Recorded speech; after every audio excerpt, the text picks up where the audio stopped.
Hola chicos, bienvenidos a un nuevo video. Hoy vamos a comentar el nuevo video que sacaron los desarrolladores de Lords of the Fallen junto con Unreal Engine, de hecho en el canal de Unreal Engine. Vamos a ver de qué se trata y para eso lo traje completamente traducido en español. Y es un video bastante importante ya que estamos cerca del lanzamiento de este videojuego, tan esperado por la comunidad y también tan esperado por ustedes aquí en mi canal, ya que cuando he hecho encuestas ustedes me han dicho de que el juego que más esperan es Lords of the Fallen 2.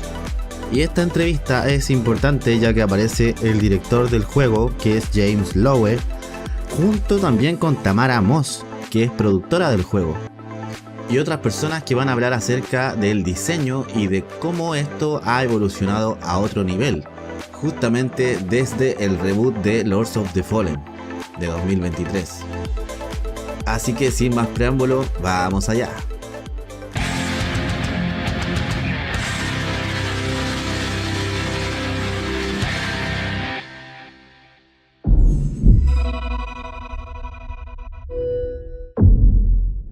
Will you harness this darkness within?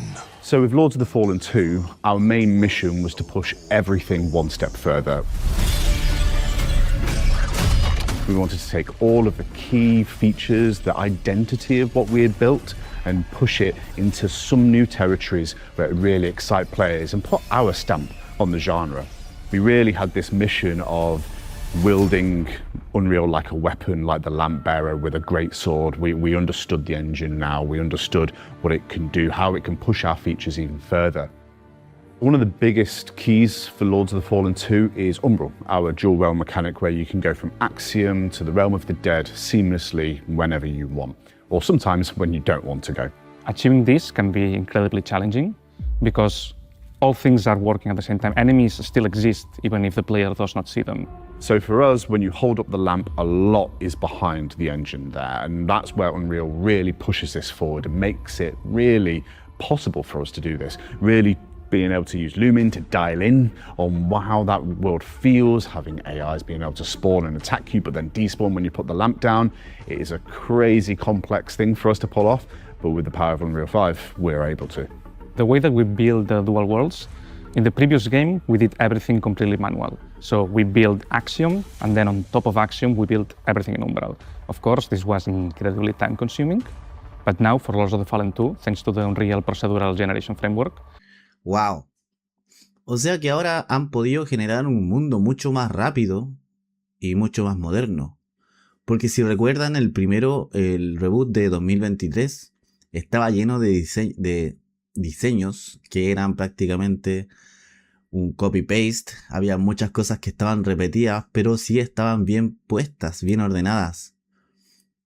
Y acá vemos que tienen como otra idea de generar el universo de Lords of the Fallen, y esto le ha servido bastante porque con los avances de Unreal Engine 5 han podido hacerlo mucho más rápido. Por eso yo creo que hay que tener paciencia con este juego, chicos, ya que hay muchos que ya están hablando de que están siendo decepcionados porque todavía no sale, que se atrasó, etc.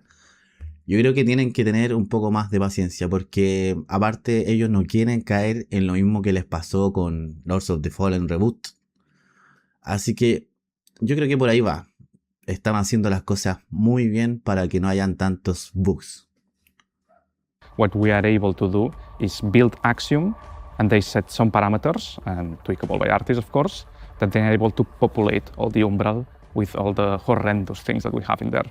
Of course, procedural generation does not mean that artists do not have control. In Unreal, the PCG framework allows to do tons of things like put specific volumes to say, here I want this, or here I actually don't want skulls, for instance, or whatever. So this has essentially enabled us to create. Chicos, pausa, perdón por esta pausa, pero es muy importante.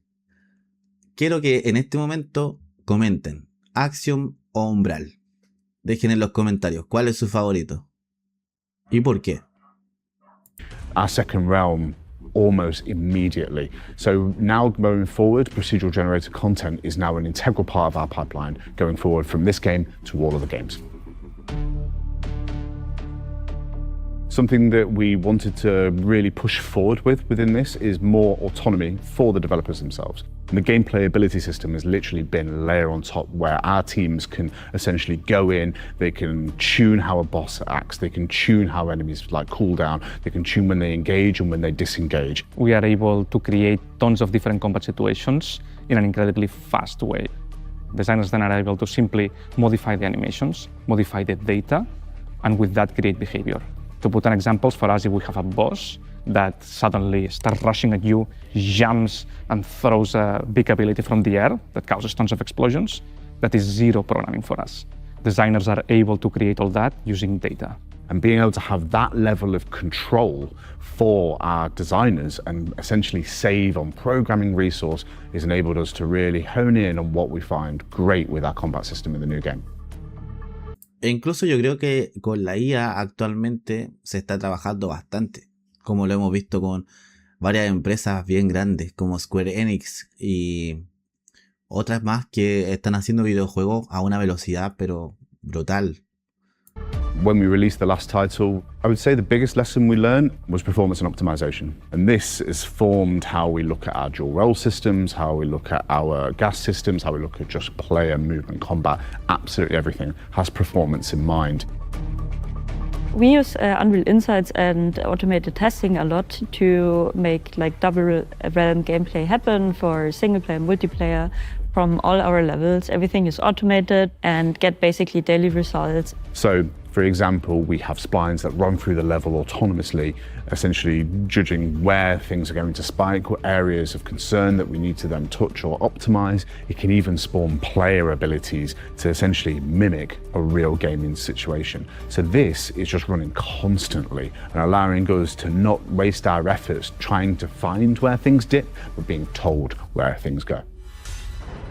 The backbone of our multiplayer is the Epic Online services, and that allows us to connect players and friends across all consoles, platforms, and wherever they play. Usually, if you develop things yourself, you need to work with Edge-specific platform framework to be able to connect players.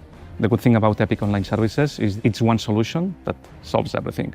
Epic Online Services allows us to do connect the players across all platforms. We have account linking. They handle all the invites. We also use cloud saves. You can jump from platform to platform. So we can really deliver like a seamless co-op experience while all the technical bits are already delivered by Epic. The story of Lords of the Fallen and our studio is really centered around Unreal Engine. Lords of the Fallen 2 will really showcase what we've been able to really craft with this engine. And that wouldn't be possible without services such as Epic Online Services, won't be possible without some of the key engine features, but also the community around Epic. Our story with Unreal Engine and Epic is nowhere near done.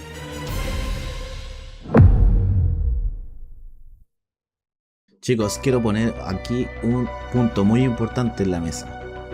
Como dice aquí James, el motor gráfico es bastante esencial dentro del desarrollo de un videojuego, pero sí también es como un arma de doble filo, porque por ejemplo ya si existiera ahora un Real Engine 6, 7 o incluso más, tienen que pensar que usan texturas, usan otros materiales y un procesador mucho más pesado. Necesitamos un procesador más pesado, más potente, perdón. Necesitamos una generación de consolas que esté a otro nivel, y yo creo que eso es lo que va un poco en contra con el desarrollo de ciertos videojuegos, y es que están siempre trabajando a tope. Por ejemplo, PlayStation 5 está trabajando a tope con un Real Engine 5, y eso es lo que pasa. Por eso siempre hay bugs, hay problemas y cosas así, porque siempre están desarrollando a tope con lo más moderno que hay, y prácticamente las consolas no llegan a ese nivel de procesamiento como un PC, por ejemplo. Y aún así, aún así los PC están se salvan de tener bugs y errores. Si les gustó este video, apoyen con un me gusta y suscríbanse para ver más videos como este. Esperamos que este juego salga muy pronto para que podamos sacarle el jugo, y acuérdense que yo les estaré subiendo los mejores tutoriales con secretos y con cosas, tips que son muy difíciles de encontrar fácilmente. Y ustedes saben que es así porque así lo hice con el del Ring y muchos de ustedes llegaron a mi canal por eso. No olviden comentar si les gusta Action o Umbral.